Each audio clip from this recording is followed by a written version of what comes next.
So in this video, what we're going to talk about is the level of resistance that you should actually pose, not resistance, persistence, that you should actually have with women when you cold approach them on the street and they give you some shit.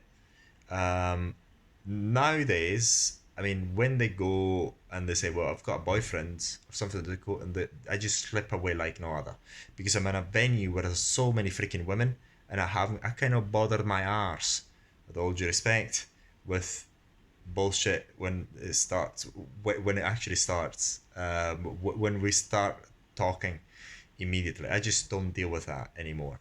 Uh, but that's not. It's not as if you shouldn't actually learn how to deal with them.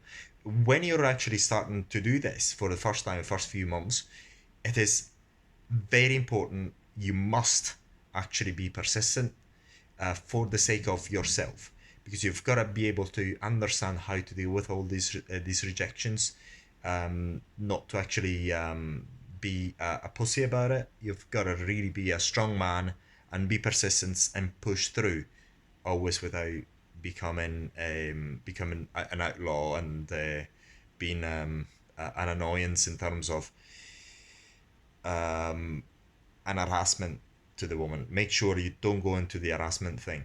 But at the beginning, you want to be persistent. Say, for example, when they say, I have a boyfriend, I used to say, I don't want to be your boyfriend. Or, and it's absolutely a very good line, they always go, what the fuck is going on here? They don't recognize it. I love the expression in their faces when I just said that. Or say, well, thank you for the compliment, but I never plan to be your boyfriend. Uh, just because obviously you're looking at me as your potential new prospect, but I'm not interested. Thank you. They're just they're completely baffled. I love their. It's just I absolutely love that. You should try it on the street, but you have to try it.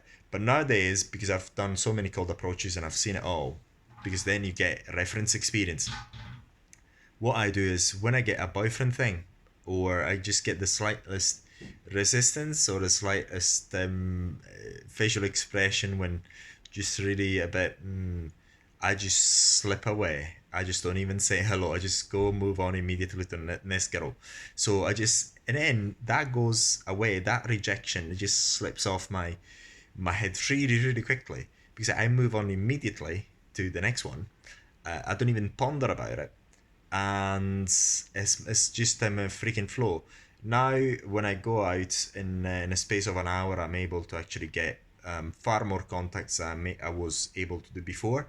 For a simple reason is that because I've got so much experience now, the fear of approach is much less.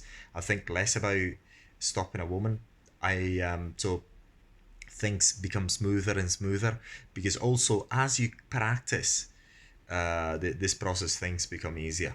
So yeah, this is all for this video. So it's just this video is just to give you an idea what happened to me at the beginning.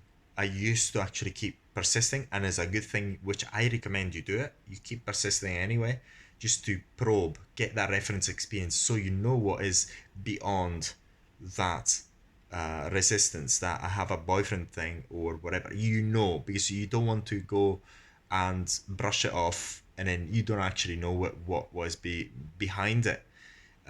So you've got that reference experience, and then if you, like me, you've got so much, you live somewhere where there's constant women around, new women and all that, so you don't really care the least about uh, really plugging along with somebody who's giving you resistance when just around around I'd say 5 meters away you find another one.